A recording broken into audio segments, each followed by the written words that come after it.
What if I told you that Jeff Bezos, the previous CEO of Amazon and once richest person in the world, paid less in taxes than you? Seriously. In some years, he paid zero in federal income tax. Not because of a loophole, not because of some accountant magic trick, just the way the system works when you're that rich.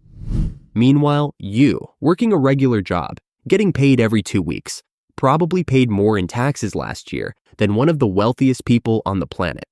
Sounds insane, right? But it's 100% true. This isn't about fraud or offshore accounts. Bezos didn't cheat the system. He used it, just better than the rest of us ever could. And today, I'm going to show you exactly how he pulled it off, why it's perfectly legal, and how some of the same principles can actually help you play the game a little smarter. Because if you've ever wondered why the tax system feels rigged, you're about to see why. It's not broken. It's working exactly as designed. So here's how this actually works. Jeff Bezos didn't avoid taxes by hiding money or doing anything shady. He just understood how the system treats wealth differently from income. See, Bezos doesn't make his money from a paycheck like most people. He made billions by building Amazon. But the majority of that money, it's not in a bank account. It's tied up in Amazon stock. Now here's the catch. The US tax system only taxes you when you actually sell an asset. So if Bezos' net worth jumps by $10 billion because Amazon's stock price exploded, but he never sells a single share, then as far as the IRS is concerned, nothing happened. It's called an unrealized gain, and unrealized gains don't get taxed. To the government, Bezos can look income poor with a reported salary of $81,840 per year, all while being worth more than entire countries. In 2007 and again in 2011, he legally paid zero in federal income taxes. And the wildest part? That's not a glitch. It's how the system is designed. So how do the ultra-rich pull this off year after year? Let's walk through the game plan, because it's less about magic tricks and more about understanding how the system favors wealth over work. First, they take tiny salaries, just enough to cover day-to-day life. Why? Because salaries are taxed heavily. The top federal income tax rate is over 37%. So the less they earn, the less they owe. Second, they hold most of their wealth in assets, like stocks, real estate, and private businesses. Those go up in value over time, but again, they're not taxed until you sell. If you don't sell, you don't pay. Third, and this one's genius, they borrow against their assets. Seriously, need millions in cash? Don't sell stock, just take out a loan with your stock as collateral. No sale equals no tax, and loans aren't income, so they're not taxable. Bezos can live like a king without ever triggering a tax bill.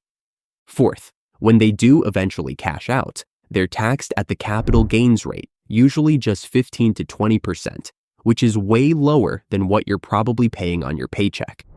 And lastly, they offset what little taxable income they do have through charitable donations, depreciation, and other deductions. It's a buffet of legal ways to shrink a tax bill down to almost nothing. Meanwhile, if you're working a job, every dollar you earn is taxed the second it hits your account. You're taxed for earning. They're rewarded for owning. Here's where things go from smart to kind of genius to how is this even legal? It's called buy, borrow, die, and it's the ultimate tax strategy for the ultra-wealthy. Here's how it works. First, you buy assets, like stocks, real estate, or a company. You don't take income. You build wealth by owning things that grow in value over time. Then, instead of selling those assets when you need money, you borrow against them. You use your investments as collateral to take out massive loans, sometimes at super low interest rates. That means you can access millions in cash without paying any taxes, because technically, loans aren't income. Finally, you die. Not the fun part, obviously. But here's the kicker. When you pass away, your heirs get what's called a step-up in basis. That means all the gains you would have owed taxes on, gone, erased. Your investments reset to their current value, and your family can sell them tax-free.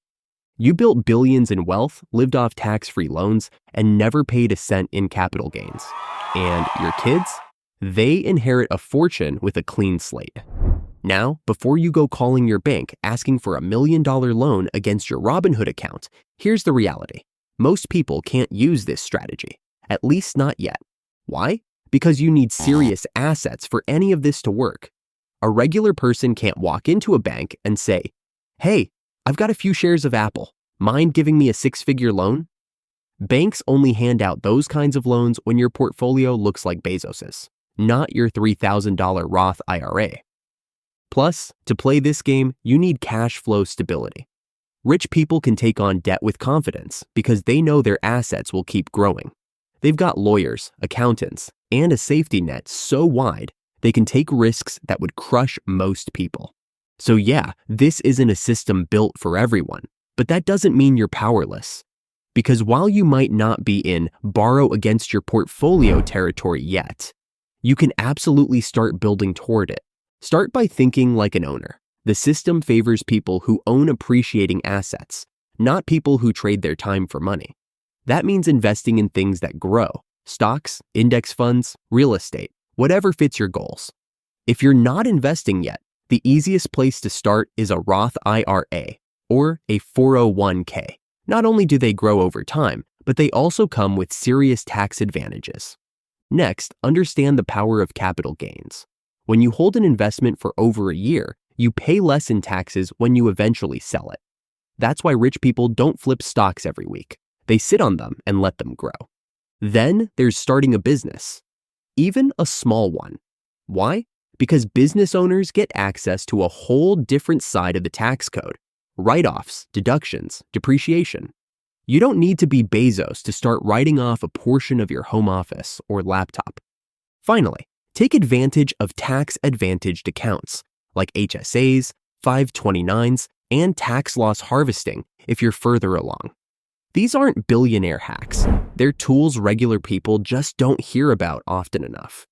The truth is, you can't play the game exactly like Bezos. But once you understand the rules, you can start making moves that actually work in your favor, and that's a game changer. So here's what we've learned. Jeff Bezos didn't avoid taxes because he broke the rules. He just understood how to use them better than almost anyone. He built wealth through ownership, borrowed instead of selling, and passed it on with almost zero taxes paid. It's not cheating, it's the system, and it's working exactly as designed for people who know how to use it. Now, you might not have billions in stock to borrow against, but the principles still apply. Own assets, not just income. Think long-term. Use tax-advantaged accounts. And don't just work for your money, make your money work for you. Because the more you understand how the system works, the better chance you have of playing it on your terms. And honestly, that's more powerful than any tax refund. If this video made you stop and go, "Wait, what?" You're not alone. The tax system wasn't built to be fair. But now that you know how it works, you're already ahead of most people. So if you learned something new, hit that like button, subscribe, and drop a comment. Let me know if this made you rethink how you handle your own money. Thanks for watching Finance Blueprint. My name is Nico. I'll see you in the next one.